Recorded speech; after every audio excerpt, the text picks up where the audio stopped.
한번 따라하겠습니다. 예수님처럼 행복하기. 다시 합니다. 예수님처럼 행복하기. 예수님처럼 행복하기를 원하면 아멘.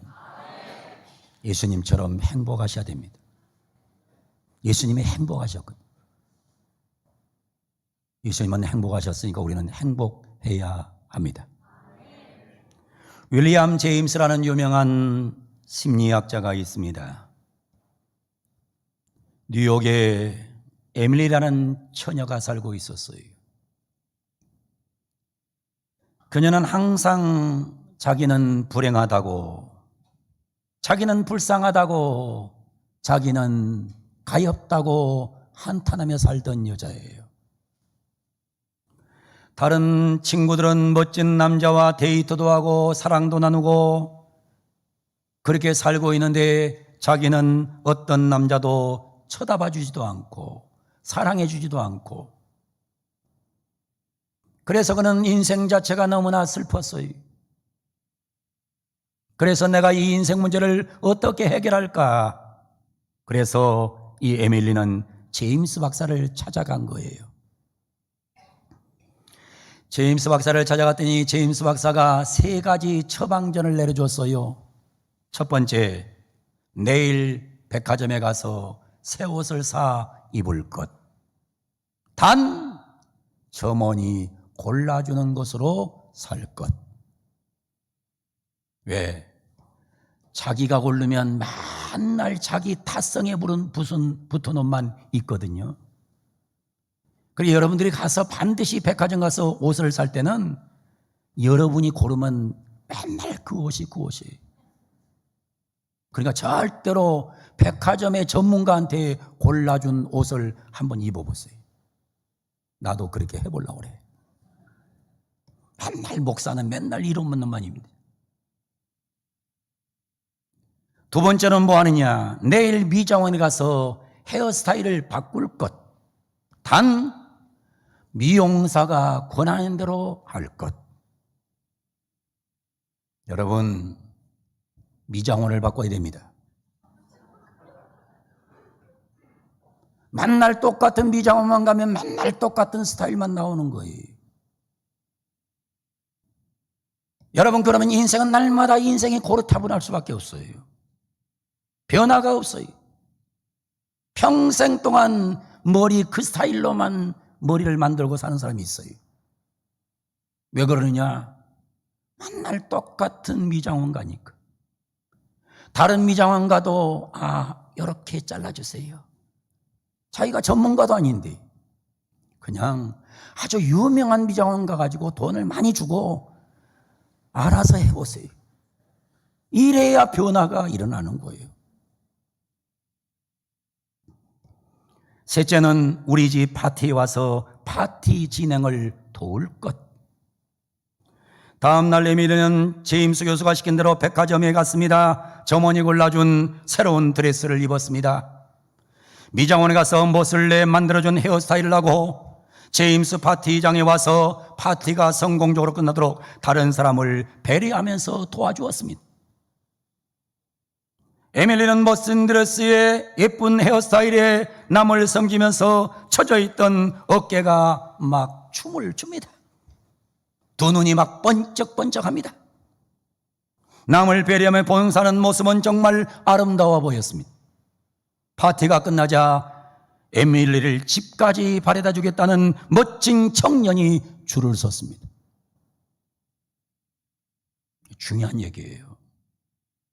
시집 못 가는 데는 이유가 있고 장가 못 가는 것도 이유가 있는 거예요. 바꿔야 돼요. 단호하게 바꿔야 돼요. 에밀리는 이날 새로운 자신을 발견했습니다. 자신은 충분히 매력이 있다는 것을 알았어요. 자신에게 관심을 보이는 남자도 여럿이 있다는 것을 발견하고 너무 놀랐어요. 에밀리는 행복해지기 시작했어요. 그렇습니다. 행복은 깨달음을 통해서 얻게 된다는 것을 기억하시고 오늘 귀한 시간 우리 모두 말씀 듣고 깨달으셔서 변화받으셔서 예수님처럼 행복하게 되기를 축복합니다. 합니다. 예수님은 어떻게 사셨습니까? 예수님은 말씀합니다. 마음이 가난해야 행복하다고. 심령이 가난한 자는 복이 있나니 천국이 그들의 것이며, 마음이 푸토코스한 자가 복이 있다고, 마음이 거지 같은 자가 복이 있다고, 마음이 빈민인 자가 복이 있다고, 마음이 닭발성 같은 자가 복이 있다고, 푸토코스한 자가 복이 있다고. 여러분, 이렇게 마음이 거지인 사람, 마음이 빈민인 사람, 마음이 닭발성 같은 사람은 어떻게 하느냐?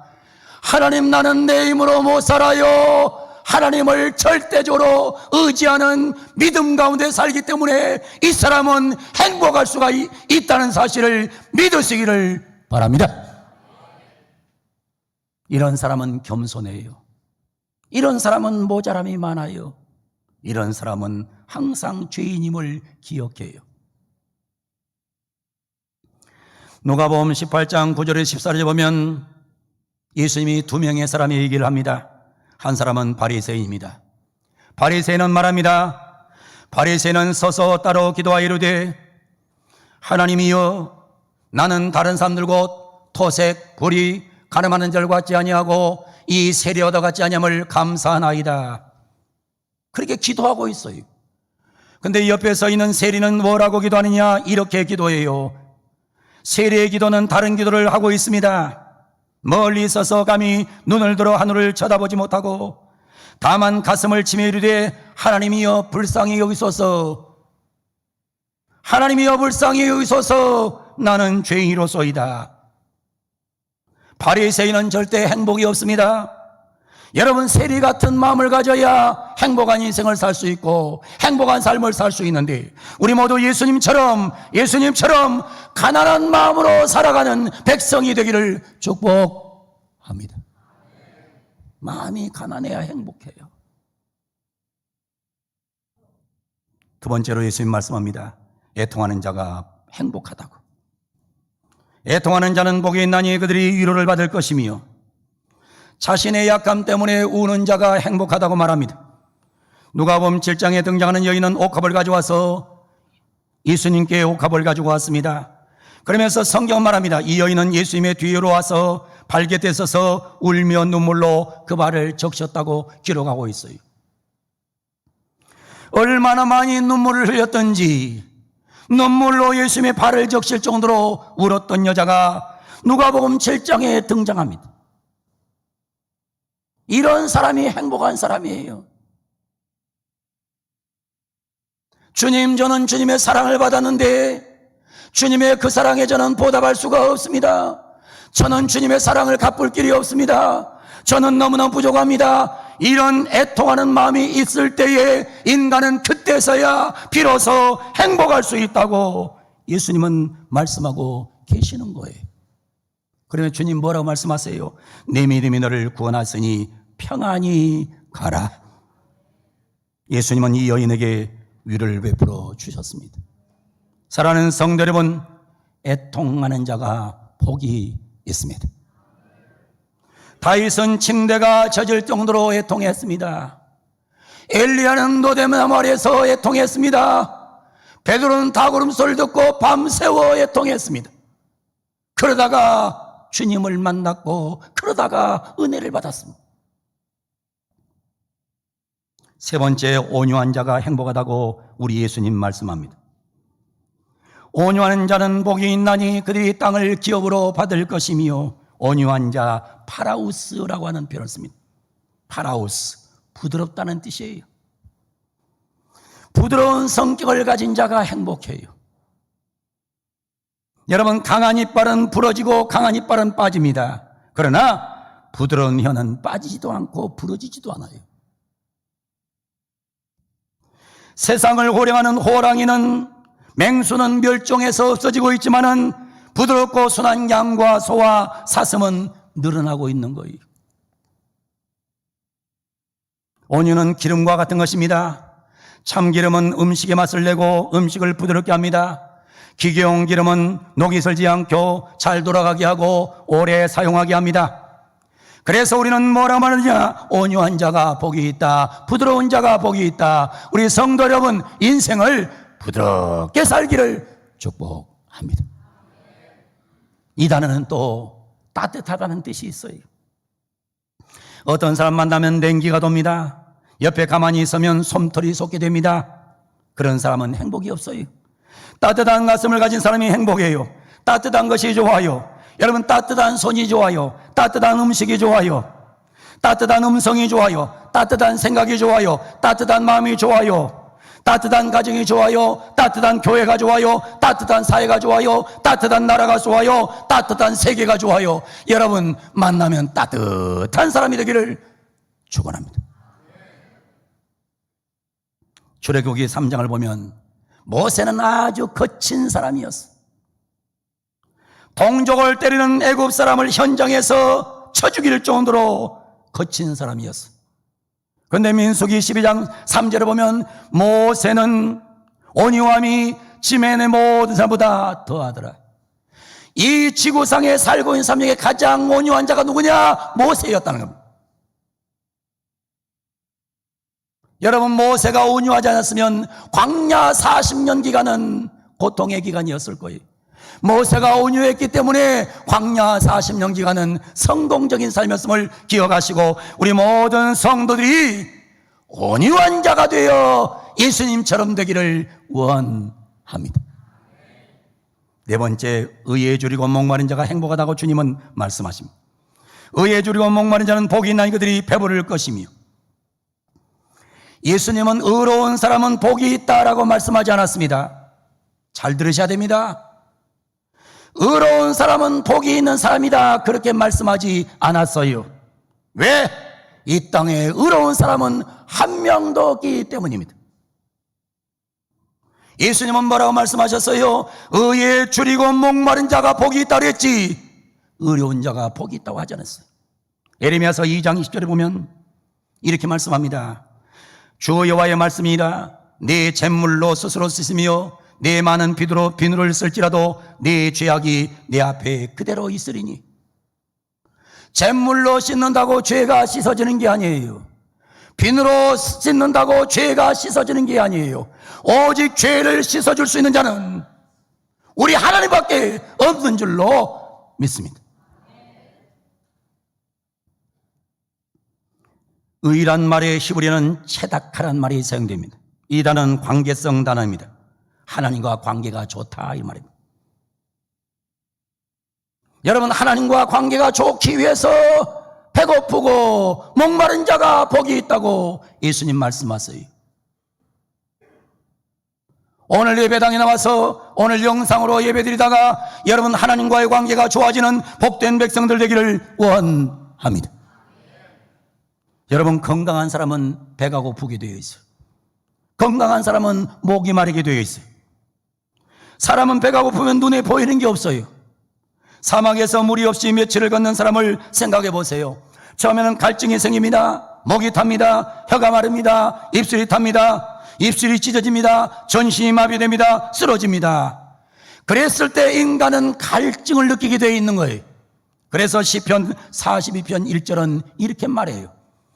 하나님이여, 사슴이 시냇물을 찾아 갈급한 같이 내 영혼이 주를 찾아 갈급하니이다. 여러분, 갈급한 성도가 되기를 원합니다. 다섯 번째, 주님은 말씀하셨습니다. 긍휼히 여긴 자가 행복하다고 말합니다. 긍휼히 여긴 자는 복이 있나니 그들이 긍휼히 여김을 받을 것이며, 긍휼이란 하나님이 인간을 사랑하는 마음의 표현입니다. 긍휼히 여기는 사람이 행복한 사람입니다. 여러분, 긍휼의 눈을 가져야 행복해요. 흘기는 눈, 날카로운 눈, 미운 눈을 가지면 불행해요. 약한 자를 불쌍히 여기고 불신 영혼을 불쌍히 여기는 눈이 복이 있어요. 긍휼히 여기는 귀를 가져야 행복해요. 불행한 자의 신음을 들을 수 있기 때문입니다. 남을 비판하는 혀, 남을 저주하는 혀, 남을 악담하는 혀, 남을 살인하는 혀를 가지면 불행해져요. 긍휼의 손을 가져야 행복해요. 긍휼의 발을 가져야 행복해요. 우리 모두 예수님처럼 남을 긍휼히 여기는 그런 백성이 꼭 되기를 소망합니다. 여섯 번째는 마음이 청결해야 행복하다고 말합니다. 마음이 청결한 자는 복이 있나니 그들이 하나님을 볼 것이며, 마음이 더러우면 행복하지 못해요. 여러분, 왜 사람이 행복하지 못한지 알아요? 마음이 더러우니까 행복하지 못한 거예요. 인간에게 있는 문제들이 환경 때문이라고 생각하는 사람이 많아요. 주위 환경만 변하면 문제가 해결될 것이라고 생각하는 사람이 많아요. 환경이 중요한 것이 아니라 마음이 중요함을 기억하고 오늘 예배를 통해서 마음을 깨끗하게 씻는 아름다운 예배가 되기를 축복합니다. 하와와 아담과 하와는 낙원에서도 타락했어요. 환경이 중요한 게 아니에요. 마음이 중요한 거예요. 마음을 깨끗하게 해야 행복하게 되는 줄로 믿습니다. 사람들은 돈만 있으면 문제가 해결될 것이라고 생각해요. 그러나 잘 들으세요. 돈이 많은 사람이 죄를 더 많이 져요. 절대로 돈 많은 게 마음을 깨끗하게 하지 않아요. 어떤 사람은 권력이 있으면 문제가 해결됐다고 생각해요. 잘 들으세요. 권력 있는 자가 많은 사람을 죽이는 거예요. 어떤 사람은 지식이 없어서 문제가 생긴다 생각해요. 그러나 배운 사람이 더 고등적인 범죄를 저지르는 것입니다. 환경이나 돈이나 권력이나 지식이 없어서가 문제가 아닙니다. 마음이 깨끗해야 행복합니다. 일곱 번째 말합니다. 화평케 하는 자가 행복하다고 말합니다. 화평케 하는 자에게 복이 있나니 그들이 하나님의 아들이라 일컬음을 받을 것임이라고 말씀합니다. 우리가 세상을 살면 살수록 세상에서 가장 중요한 것이 뭐예요? 화평이에요. 평화예요. 여러분, 평화가 깨져버리면 아무것도 필요가 없어요. 내 마음이 평안해야 다른 것도 복이 되지. 내 가정이 평안해야 가정에 복이 있는 것이지. 교회가 평안해야 성장도 가치가 있는 것이지. 나라가 평안해야 국방력도 힘이 있는 것이지. 여러분, 전쟁 터져버리면 아무 필요가 없는 거예요. 지금 북한에서 지금 장난치려고 엉뚱한 소리 하는 소리 듣지요. 국가를 불안하게 만들면 안 됩니다. 지도자들은. 여러분, 내가 권력을 유지하고 내 힘을 유지하기 위해서 나라를 불안 속으로 몰아내면 안 되는 거예요. 아무 의미가 없는 거예요. 여러분, 우리나라는 이스라엘과 이란과 달라요. 이란과 이스라엘은 거리가 어마어마하게 나요. 남과 북은 한 방씩 때리면 가요. 여러분, 평화를 원치 않는 자는 마귀밖에 없습니다. 마귀는 에덴 동산의 평화를 깨뜨렸습니다. 평화가 깨지면 내가 행복하지 못해요. 너도 행복하지 못해요. 우리가 행복하지 않아요. 그래서 주님 말씀하셨습니다. 평화를 만들어 가서야 됩니다. 로마의 정치가 키케로는 이런 말을 했어요. 나는 가장 정의로운 전쟁보다 가장 불평등한 평화를 원한다. 난 이 말을 좋아해요. 정의로운 전쟁보다 불평등한 평화를 원한다.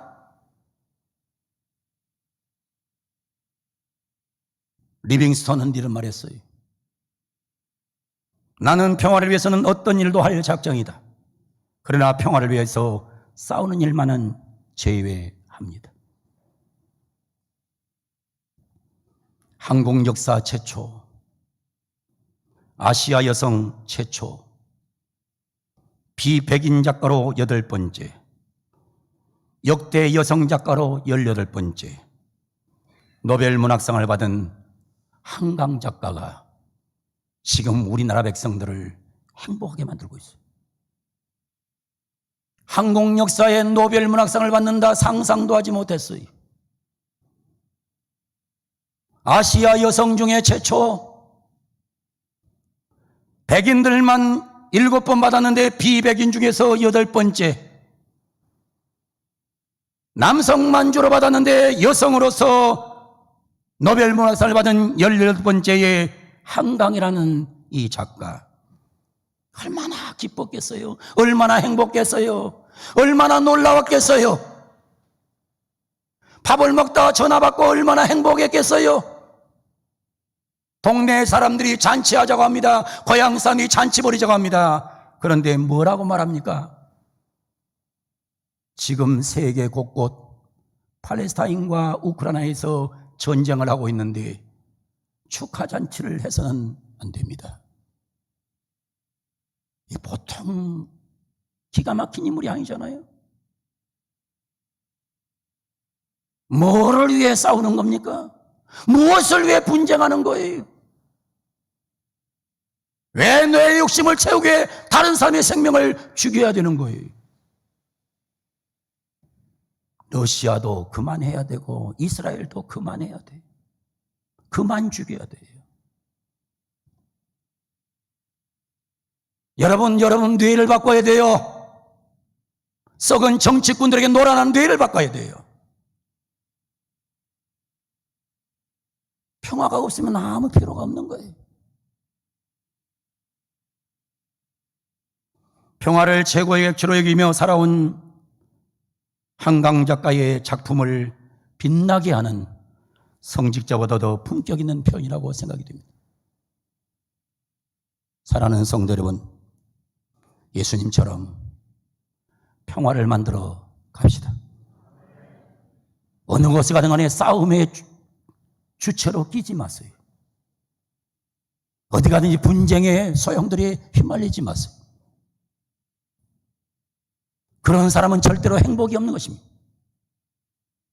마지막 눈을 감는 순간까지 평화를 만들어가는 예수님 같은 놀라운 성도들이 우리가 되어야 될 줄로 확실하게 믿습니다. 예수님은 마지막으로 8번째의 축복을 말씀합니다. 의를 위하여 핍박받으면 행복하다고 말씀하십니다. 의를 위하여 박해를 받는 자는 복이 있나니 천국이 그들의 것입니다. 나로 말하면 너희를 욕하고 박해하고 거짓으로 너희를 거스려 모든 악한 말을 할 때는 너희에게 복이 있나니 기뻐하고 즐거워하라. 하늘에서 너희 상이 큼이라. 너희 전에 있던 선지자들도 이같이 박해하였느니라. 죄 많은 세상에서 의롭게 살려고 하면 핍박을 받습니다. 적당하게 악과 협성하고 적당히 섞여 살고 적당히 눈 감아주고 핍박 당하지 않습니다. 바울 사도는 디모데후서 3장 12절에서 이렇게 말씀합니다. 무릇 그리스도 안에서 경건하게 의롭게 살고자 하는 자는 박해를 받으리라. 많은 우리 학생들이나 많은 젊은이들은 말합니다. 양심대로 살면 손해본다고, 법을 준수하면 손해본다고, 성경대로 살면 어리석은 것이라고. 여러분, 아닙니다. 절대로 아닙니다. 양심대로 살면 손해본다는 풍토가 조성되면 안 됩니다. 법대로 살면 잘못된다는 생각을 가지면 안 됩니다. 성경대로 살면 억울하다고 생각하면 안 됩니다. 의롭게 살아야 행복한 삶을 살 수 있는 것입니다. 예수님을 따라 살면 행복해집니다. 예수님처럼 가난한 마음으로, 애통하는 마음으로, 온유한 마음으로, 의에 주리는 마음으로, 긍휼히 여기는 마음으로, 깨끗한 마음으로, 화평을 만드는 마음으로, 의를 만드는 마음으로 살아가면 우리는 행복해질 줄로 믿습니다. 예수님을 따라갑시다. 예수님을 따라가면 내가 행복해져요. 너도 행복해져요. 우리가 행복해져요.